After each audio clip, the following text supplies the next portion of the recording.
সংস্কৃতিকে আমরা লালন করি। প্রতি বছর পয়লা বৈশাখে আমরা বৈশাখী শোভাযাত্রা করি।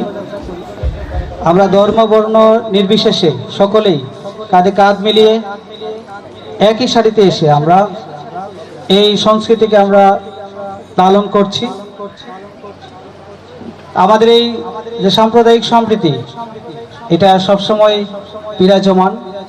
বাংলাদেশ সৃষ্টিলগ্ন থেকে অদ্যাবধি আমরা সুখে শান্তিতে এই সংস্কৃতি লালন করে আমরা বসবাস করছি। আমরা শান্তিপ্রিয় মানুষ। আমরা বিশ্বাস করি যে আমাদের এই যে সমাজে কোনো ধরনের ভেদাভেদ থাকবে না, কোনো ধরনের ডিসক্রিমিনেশন থাকবে না। সেটাকে আমরা প্রাধান্য দিয়ে আমরা সম্প্রীতির এক বাংলাদেশ গড়ে তুলব।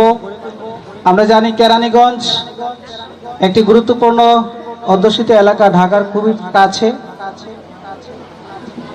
এখানে বিভিন্ন সংস্কৃতির মানুষ রয়েছে, আমরা বিভিন্ন এলাকার মানুষ এখানে বসবাস করছি কেরানীগঞ্জে।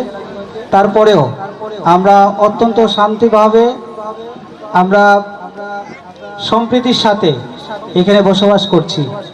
আমাদের এইখানে যারা উপজেলা পরিষদের কর্মকর্তা কর্মচারী বৃন্দ এবং প্রশাসন আছেন, বাংলাদেশ পুলিশ আছেন, সম্মিলিতভাবে আমরা আজকে এই আয়োজনটি করেছি।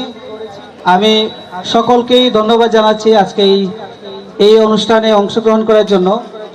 বিশেষ করে শিল্পকলা একাডেমি এইখানে আমাদের সাথে পারফর্ম করছেন। তারা অত্যন্ত সুন্দরভাবে আমাদেরকে এই অনুষ্ঠানকে সুন্দর করার জন্য সহযোগিতা করছেন। শিল্পকলাকে আমি ধন্যবাদ জানাচ্ছি। পাশাপাশি এইখানে আমাদের ক্রীড়া সংস্থাও আছেন এবং যুব সমাজ, ওনারাও এখানে অংশগ্রহণ। এই তোমার হাতে ফোন কেন? মিলাইতে এই তোমার হাতে ফোন কেন?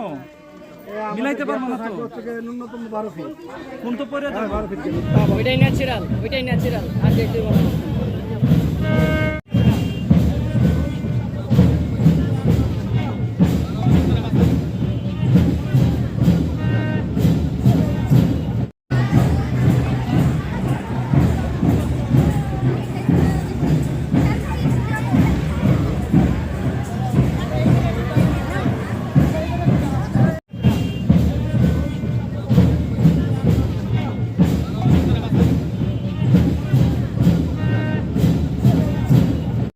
ওইটাই ন্যাচারাল, ওইটাই ন্যাচারাল। আর দেখতে পাবো না।